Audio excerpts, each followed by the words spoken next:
ఎన్ని పోస్టులు ఉంటాయన్నా? మొత్తం 1600 పీఈటీ పీడీ పోస్టులు గలవు.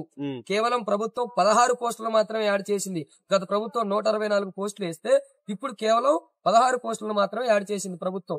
అంటే మేము రిక్వెస్ట్ చేసేది 1600 పోస్టులు ఏమంటే ప్రభుత్వం 16 పోస్టులు వేస్తుంది. ఇది ఎంతవరకు సవాబో ముఖ్యమంత్రి గారి దృష్టికి వెళ్తుందని మేము అనుకుంటున్నాం. మేము హైయర్ అథారిటీస్ కలిసినాం, కన్సల్ట్ మంత్రులను కలిసాం, కానీ మాకు ఎటువంటి సమాధానం లేదు. ఇప్పటికీ ప్రజావానికి మేము రావడం 5వ సారి. అంటే నెక్స్ట్ కార్యాచరణ ఎలా ఉంటుందన్న మీద? నెక్స్ట్ కార్యాచరణ అంటే ప్రభుత్వానికి మేము ఇప్పటి వరకు రిక్వెస్ట్ గా ఉన్నాం. గత ప్రభుత్వాన్ని నిరుద్యోగులు పడిగొట్టారు, గత ప్రభుత్వాన్ని పారదోలిన నిరుద్యోగులు. దాన్ని మేము ప్రత్యక్షంగా చెప్పాల్సిన అవసరం లేదు. మేమంతా నిరుద్యోగులం, లక్షల్లో ఉన్నాం. మేము చెప్పాల్సిందంటే మీకే తెలుసు గతం ఎలాంటిదో భవిష్యత్తు గానీ ఎలా ఉండబోతుందో ఆ నిరుద్యోగులకే తెలుసు. నిరుద్యోగిగా ఉన్నప్పుడు పరిణామాలు సమానంగానే ఉంటాయి. పరిణామాల్లో ఎటువంటి మార్పు ఉండదు. ఉద్యోగస్తులైనప్పుడే మార్పులు చెందుతాయి. అది మీకు కూడా తెలుసు.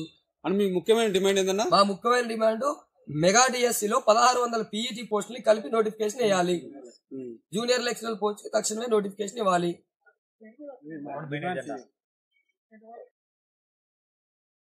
యాక్చువల్లీ నోటిఫికేషన్ ఖాళీ ఉన్నది 1600.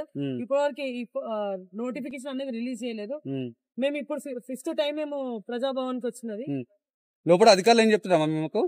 మేము చూస్తాము, మేము మాట్లాడి మీకు చెప్తామని అంటున్నారు. కానీ న్యూస్ హెడ్లైన్స్ ఏమో 2 days లో మెగా డిఎస్సీ వేస్తామని చెప్పి అంటున్నారు. ముఖ్యమైన డిమాండ్ ఏందమ్మా మీద? మాకు 1600 నోటిఫికేషన్ వేస్తేనే పోస్ట్ చేస్తే 50,000 అప్లికేషన్స్ ఉంటే మెగా డిఎస్సీ వేస్తే అందరూ ఆల్మోస్ట్ జేఎల్ కి గానీ అన్ని పోస్టులకి అప్లికేబుల్ అవుతారని నా ఆలోచన.